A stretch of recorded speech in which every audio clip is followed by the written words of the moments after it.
Welcome back to the Neutral Zone. Today we're going to take a look at the Kansas State Wildcats as we continue on with our preview series. The Big 12 is a wide open conference this season. Can Kansas State take that next step forward and dethrone the Arizona State Sun Devils from last year? As always, if you're new to the channel, make sure you guys like, comment, subscribe to join the nation. Let's get right into the video.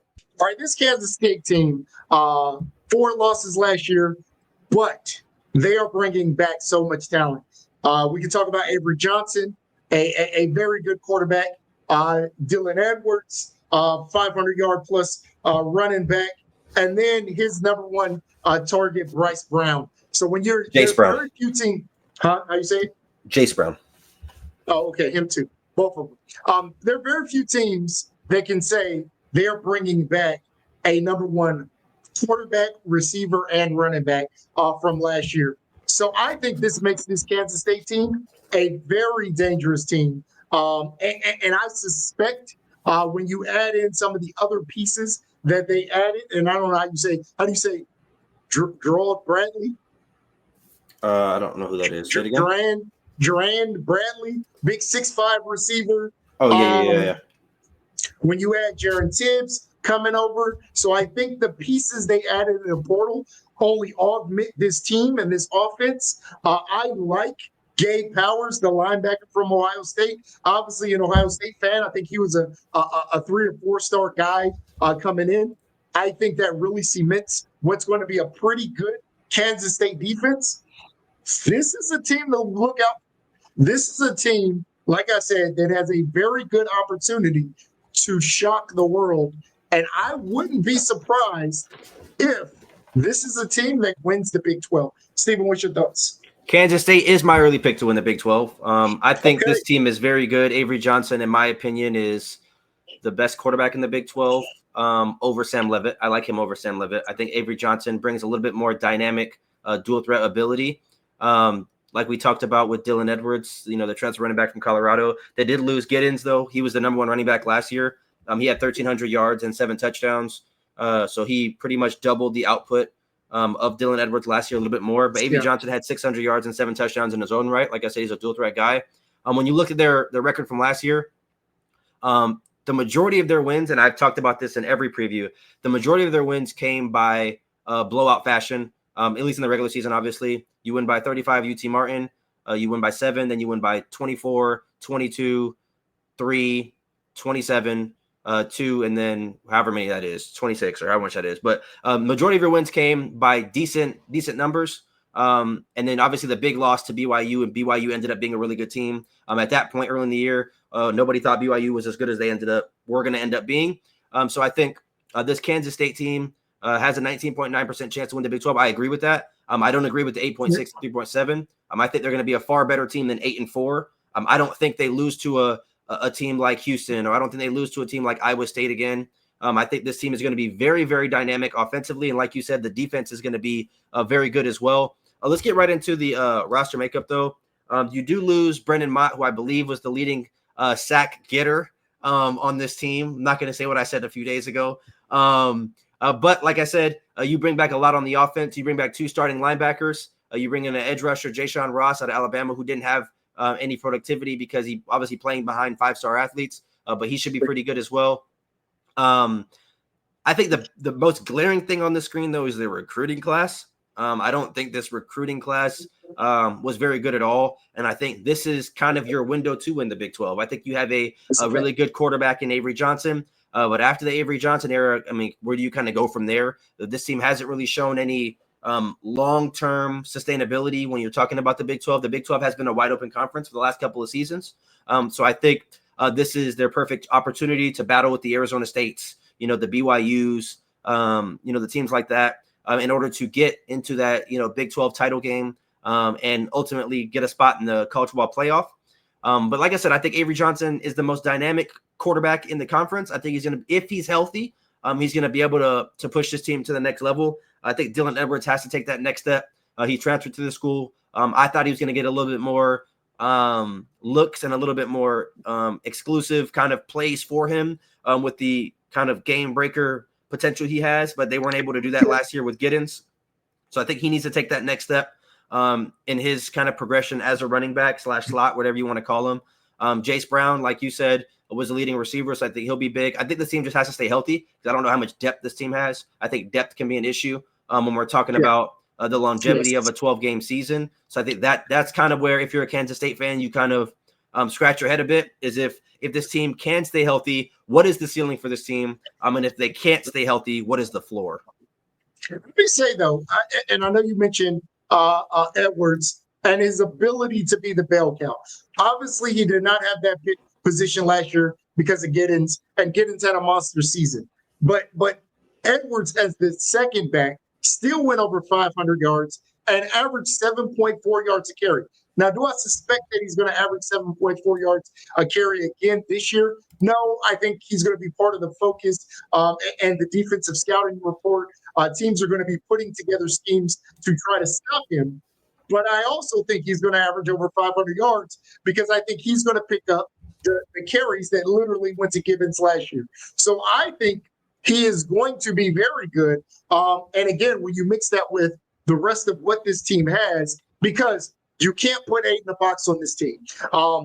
This team has a very good passing game as well. Johnson, almost 3,000 yards last year. And like you mentioned, a dual threat guy. So if you stack the box, they'll beat you on the outside. So he's going to see good lanes. I think he's going to pop. And we go back 2 years ago when he was with Colorado, right? Had a pretty good season, at least in terms of Colorado running back standards. I think this year he is going to pop. I think you're going to see very similar numbers to what Gibbons gave you last year, if not better. Let's get right into the prediction. We both have them going 11-1. Your floor and ceiling. Utah. Yeah, your floor and ceiling is the same as mine. I just forgot to put it over there. So we had the same. We just have losses different in Texas Tech and at Utah. My thought process behind the Utah game is I think that's a trap game on the road in Utah. I think this Utah team is going to be a lot better and much more improved than last season. I think Kyle Whittingham is one of the top 2 to 3 coaches in the conference. And I think if he's able to kind of rally this team and bounce back from a really bad season last year, I think he can knock off a Kansas State team. But the other games that I see issues with is the Iowa State game, the Baylor game, the Arizona game, TCU, Texas Tech, Colorado, Utah. I think all of those games can give this Kansas State team trouble. But like I said, I'm very high and believe in Avery Johnson and his ability to not only win with his arm, but with his legs as well. But what was your thought process behind the Texas Tech loss at home? Yeah. So again, the tough part when you're looking at Big 12 teams is simply how many good teams there are. And what I mean by that is how many teams can beat you. So the Texas Tech game for me could have been any one of these games because I just don't think they're going to go through that schedule unscathed. You got a tough Army team, right? And Army brings its own challenges with them as well. So you have a gauntlet of a schedule where it's hard to get through that many good teams and not drop one. So it's really not necessarily about Texas Tech. It's more about, I think, somewhere, because I think talent-wise, they are probably going to be the favorite in every game this upcoming season, especially if they get off to the start that we think they're going to. I just think playing that many teams that are close, one of them are going to get them. And whether that be, and that's how my floor for a team that I have going 11-1 is so low because there are so many teams on the schedule that can give this team a challenge.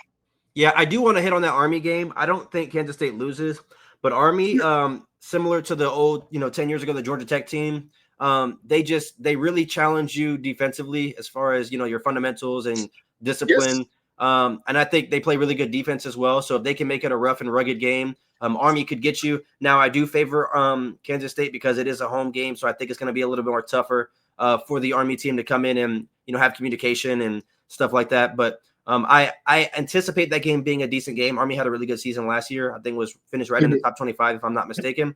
But I think this team was 11-1. Like I said, when the video first started, this is my pick to win the Big 12. I think Avery Johnson is going to be very good for this team.